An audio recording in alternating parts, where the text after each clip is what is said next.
Wa tazawwadu, dan berbekallah kamu, kata Allah Subhanahu wa taala, fa inna khairaz zadi taqwa.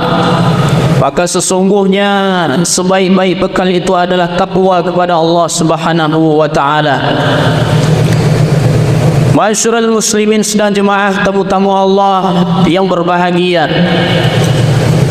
tema kita pada siang yang berbahagia ini, di tempat yang mulia ini, tentang memaknai arti sebuah kehidupan. Kita meyakini bahawa kehidupan kita di atas dunia ini adalah kehidupan yang sementara. Setiap kita yang hidup tinggal menunggu giliran kita, kapan kita akan mengakhiri kehidupan kita di atas dunia yang sementara ini. Siapapun kita, dimanapun kita, maka tinggal kita menunggu giliran. Idza jaa ajaluhum la yasta'khiruna sa'atan wa la yastaqdimun. Ketika ajal sudah datang, maka tak seorang pun yang bisa mengundurkan kematian, wala yastaqdimun. Tak seorang pun yang mampu untuk memajukan yang namanya kematian ini. Setiap kita pasti akan merasakan kematian sebagai gerbang pemisah kehidupan kita di atas dunia ini menuju gerbang kehidupan yang kekal abadi di yaumil akhirah. Maka satu hadis yang disampaikan oleh Rasulullah sallallahu alaihi wasallam tentang beberapa nasihat Jibril alaihi salam. Yang pertama, isma syi'ta fa innaka mayyitun. Hiduplah sesukamu, fa innaka mayyitun, tapi ingat kamu akan mati. Kaum muslimin sedang jemaah tamu-tamu Allah yang berbahagia, kehidupan adalah sebuah pilihan, tetapi di sebalik pilihan yang Allah berikan, mayyitun, ada sebuah kepastian, yaitu adalah kematian. Kalau kita pikirkan kaum muslimin sedang jemaah yang berbahagia, keberadaan kita di atas tanah ini sesungguhnya lebih singkat dibandingkan kita akan berada di bawah tanah. Maka oleh sebab itu, kehidupan yang sementara di atas dunia ini, kita masih diberikan kesempatan untuk hidup bernafas oleh Allah Subhanahu wa taala. Wabil khusus di bulan yang mulia, bulan yang penuh dengan keberkahan Allah, bulan ampunan Allah Subhanahu wa taala. Maka ketika kesempatan ini dan kita menjadi hamba-hamba Allah pilihan, maka mari kita istimewakan Ramadan ini dengan beramaliyah, dengan meningkatkan amal soleh, pundi-pundi amal kita dalam hidup dan kehidupan kita. Hari ini kita masih bisa hadir, berjalan ke masjid. Akan ada waktunya kita besok akan digotong bersama-sama ke masjid. Hari ini kita bisa berjamaah di masjid, akan ada waktunya kita akan disolatkan berjamaah. Hari ini kita berada di belakang imam, maka akan ada waktunya kita berada di depan imam. Maka kaum muslimin sedang jemaah tamu-tamu Allah yang dimuliakan Allah Subhanahu wa taala, perbanyak bekal kita selagi kesempatan diberikan oleh Allah Subhanahu wa taala. Selagi kita bisa mengingat Allah, maka ingatlah Allah. InsyaAllah Allah akan senantiasa mengingat kita.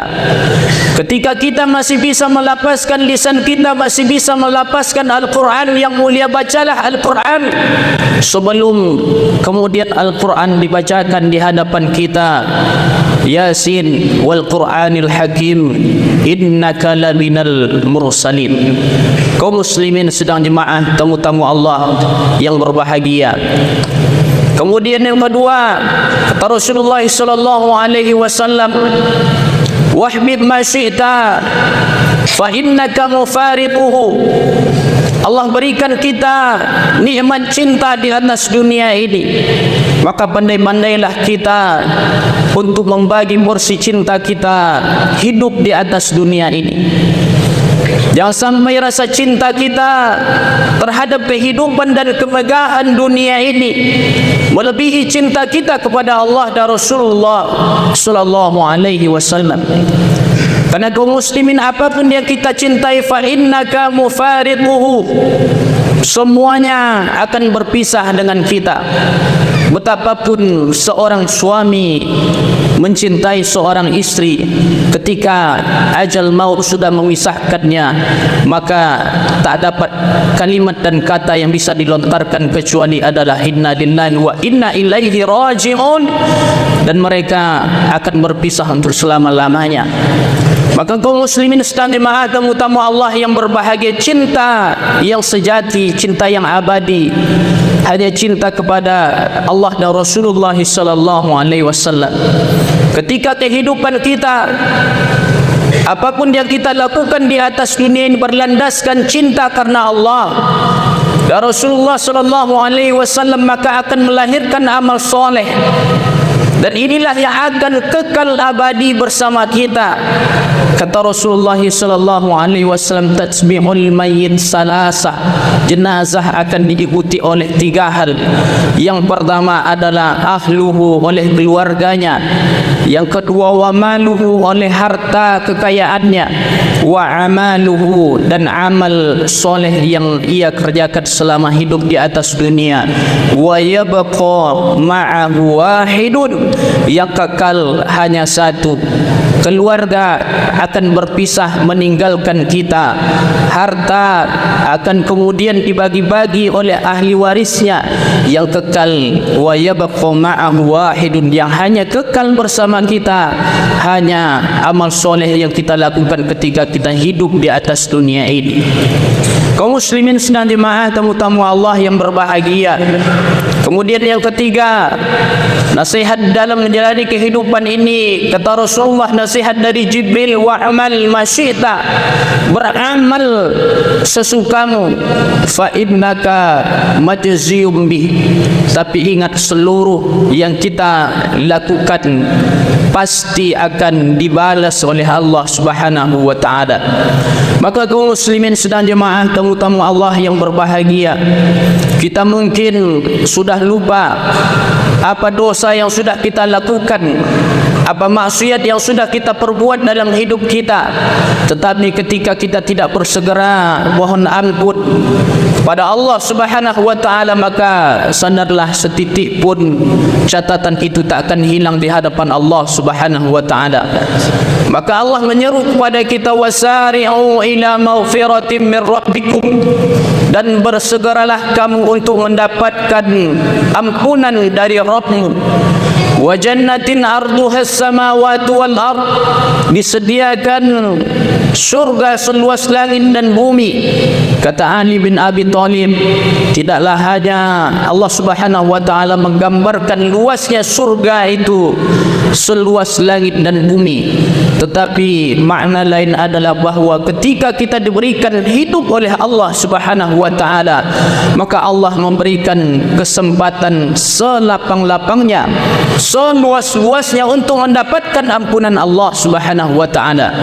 Maka bulan Ramadan, syahrul Ramadan, syahrul maghfirah, bulan Ramadan adalah bulan ampunan Allah Subhanahu wa taala.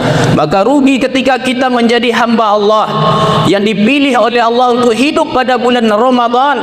Merugi, kata Rasulullah, syaqiya abdun adraka Ramadan fansalakha minhu. Merugi seorang hamba ketika mereka hidup pada bulan Ramadan, kemudian Ramadan meninggalkannya, walam yughfar lahu, tapi dia tidak mendapatkan ampunan Allah Subhanahu wa taala. Maka kata ulama, mengapa mereka tidak mendapatkan ampunan dari Allah Subhanahu wa taala? Karena kemudian mereka hidup di bulan Ramadan tetapi menganggap bulan Ramadan ini sebagai bulan yang biasa saja, menganggap bulan Ramadan ini bukanlah bulan yang istimewa. Maka kaum muslimin sedang jemaah tamu-tamu Allah yang berbahagia, berbahagia. Kita tidak bisa memastikan 1446 Hijriah Ramadan kita akan bisa berada di dalamnya. Maka jadikan bulan Ramadan yang hadir pada saat sekarang ini menjadi bulan Ramadan yang istimewa, bulan Ramadan yang terakhir, dengan kita mengistimewakan Ramadan baik siang maupun malam bulan Ramadan dengan beramaliyah, meningkatkan pundi amal soleh kita kepada Allah Subhanahu wa taala. Masyarul muslimin sedang jemaah tamu-tamu Allah yang berbahagia, betapapun kecilnya amal soleh yang kita lakukan, maka di hadapan Allah Subhanahu wa taala semuanya akan tercatat dengan baik. Betapapun kemaksiatan dosa yang kita lakukan, walaupun itu kemudian kecil, maka semuanya akan tercatat rapi di hadapan Allah Subhanahu wa taala. Faman ya'mal mithqala dzarratin khairan yarah. Kebaikan yang kita lakukan walaupun sekecil biji zarrah, maka akan diperlihatkan oleh Allah Subhanahu wa taala. La yughadiru saghiratan wala kabiratan illa ahsaha. Kebaikan yang kecil yang kita lakukan, dosa yang kecil yang kita lakukan, atau kemudian pahala amal ibadah yang kecil yang kita lakukan, atau mungkin dosa yang kecil yang kita perbuat, illa ahsaha, semuanya akan dihitung oleh Allah Subhanahu wa taala. Maka kaum muslimin sedang jemaah tamu-tamu Allah yang berbahagia, Ramadan adalah bulan untuk kita meningkatkan amal soleh ketaatan kita kepada Allah Subhanahu wa taala. Tiada lain adalah untuk menjadikan kita hamba-hamba Allah yang bertakwa, sebagaimana Allah jelaskan di dalam Al-Quran, ya ayyuhalladzina amanu kutiba alaikumus syiyam kama kutiba alal ladzina min qablikum la'allakum tattaqun. Wahai orang-orang yang beriman, diwajibkan atasmu berpuasa sebagaimana diwajibkan atas orang-orang sebelum kamu, la'allakum tattaqun, mudah-mudahan kamu menjadi hamba-hamba Allah yang bertakwa. Maka kata la'alla dalam ayat ini adalah merupakan harfun littaraji, huruf pengharapan. Maka kata Imam As-Suyuti, setiap hal yang kita harapkan mesti kemudian dilandasi dengan usaha yang serius, mesti kemudian dilandasi dengan usaha yang bersungguh-sungguh. Kemudian kaum muslimin sedang jemaah tamu-tamu Allah yang berbahagia, wa'lam anna syarafal mu'min qiyamuhu bil lail. Mulianya seorang hamba, kata Rasulullah sallallahu alaihi wasallam, adalah bagaimana mereka tidak hanya menjaga dengan ibadah-ibadah yang wajib, tetapi mereka juga menghiasi kehidupannya, meningkatkan amal solehnya dengan perkara-perkara yang sunnah. Kemudian wa'iz zuhustikna'uhu 'anil nas. Kemudian mereka hanya berharap kepada Allah Subhanahu wa taala. Maka bulan Ramadan adalah bulan kesempatan untuk kita bermunajat, memperbanyak doa kita kepada Allah Subhanahu wa taala. Semakin sering kita berdoa kepada Allah, semakin sering kita bermunajat kepada Allah Subhanahu wa taala, maka disitulah Allah Subhanahu wa taala akan menunjukkan kasih sayangnya terhadap hamba-hambanya yang senantiasa selalu mengadu dan meminta kepadanya. Kaum muslimin sedang jemaah tamu-tamu Allah yang berbahagia, mudah-mudahan Ramadan yang Allah hadirkan di tengah kehidupan kita ini memberikan kesan yang terbaik, menjadikan kita hamba-hamba Allah yang istiqomah, tidak hanya tentunya di awal-awal bulan Ramadan, tetapi bagaimana kemudian di penghujung Ramadan kita semakin semangat untuk menuntaskan amaliyah kita secara maksimal pada bulan Ramadan, sehingga harapan terbesar kita setelah kita keluar dari bulan Ramadan, kita menjadi hamba-hamba Allah yang paling mulia, kita menjadi hamba-hamba Allah yang bertakwa insyaallah. Mudah-mudahan umur yang Allah berikan ini, sisa umur yang Allah berikan kepada kita, menjadi sisa umur yang barokah, membuat kita semakin bersemangat beribadah dan taat kepada Allah Subhanahu wa taala.